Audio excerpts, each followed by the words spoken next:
अनुराग भदौरिया जी प्रवक्ता समाजवादी पार्टी के स्टूडियो में आ चुके हैं। रोहित अग्रवाल जी प्रवक्ता आरएलडी के हमारे साथ जुड़ चुके हैं। वारिस पठान जी प्रवक्ता एआईएमआईएम के हमारे साथ मौजूद हैं। हमारे साथ प्रमोद कृष्णम जी कल की पीठाधीश्वर भी जुड़ेंगे। संगीत रागी जी प्रोफेसर डीयू के भी जुड़ेंगे। और इसी के साथ साथ आपको बताते चले हाजिर खान जी, आप मुस्लिम स्कॉलर हैं, आप भी स्टूडियो में आ चुके हैं। सभी का बहुत बहुत स्वागत है। सबसे पहले अनुराग भदौरिया जी आपसे शुरुआत करते हुए, अब तो कार्रवाई हो रही है ना, देखिए यहाँ पर बाकायदा लिस्ट है, पुलिस का ये एक्शन है। 10 नामजद 150 अज्ञात के खिलाफ एफआईआर हुई है। फोटो वीडियो देखकर आरोपियों की पहचान की जा रही है। पुलिस बल की तैनाती है, वहां पर दंगे फसाद ना हो उसके लिए पूरा कंट्रोल कर दिया गया है। फिर आप लोग क्यों ले रहे हैं निशाने पर, यह सवाल पूछा जा रहा है। बीजेपी कह रही है इनका जमाना होता तो अब तक वहां पर आग लग चुकी होती। देखिए हमने कैसे कंट्रोल कर लिया। देखिए भारतीय जनता पार्टी के पास अब कुछ बचा नहीं। उनको पता है कि जनता की नजरों से भारतीय जनता पार्टी उतर चुकी है।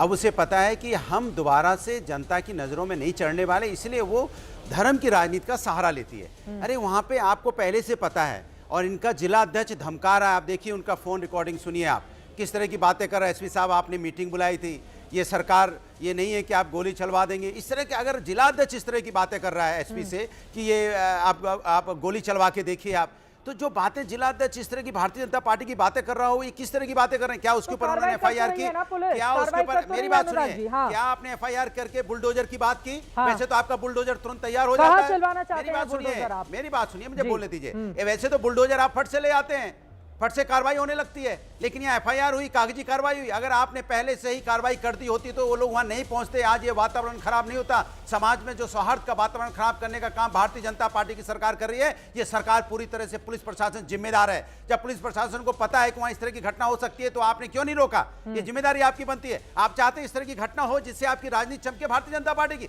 भारतीय जनता पार्टी राजनीति चमकाने के लिए समाज के अंदर सौहार्द का वातावरण बनाना होता तो क्यों कार्रवाई करती बीजेपी? उसने कार्रवाई कर दी है ना, देखिए कितने लोगों के खिलाफ एफआईआर की गई है। पेपर में आपके हाथ में कागज है ना, अंदर है कोई पहुंचा उसमें? कागज पे ही तो एफआईआर अंदर गए कोई, हवा में थोड़े ना गिरफ्तारी। अरे हवा में क्या गिरफ्तारी हुई? क्या हवा में गिरफ्तारी नहीं होती, गिरफ्तारी जमीन पे होती है। आपने गिरफ्तार किया क्या किसी को?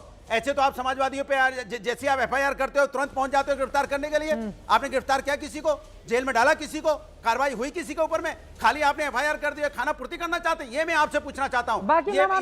इसके मतलब फांसी का डर खत्म हुआ है। और ये डर क्यों खत्म हुआ मैं बता रहा हूं। भारतीय जनता पार्टी समाज के अंदर में विकास की राजनीति करना ही नहीं चाहती, वो हमारे आपके बीच में नफरत की दरार पैदा करनी चाहती। लेकिन भारतीय जनता पार्टी भूल गई है, समाज और देश तभी उन्नति करेगा जब अनेकता में एकता होगी, क्योंकि हमारा देश खूबसूरती वाला देश है, इसमें अनेकता में एकता। और आप अनेकता में एकता तोड़ के आप अगर बीजेपी को बढ़ा के यहाँ सत्ता तो देश कैसे आगे बढ़ेगा?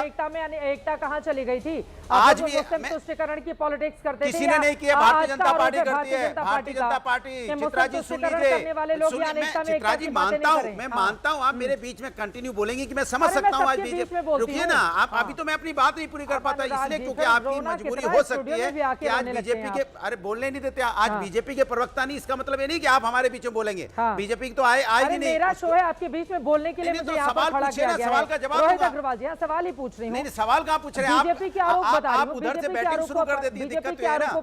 आपके जवाब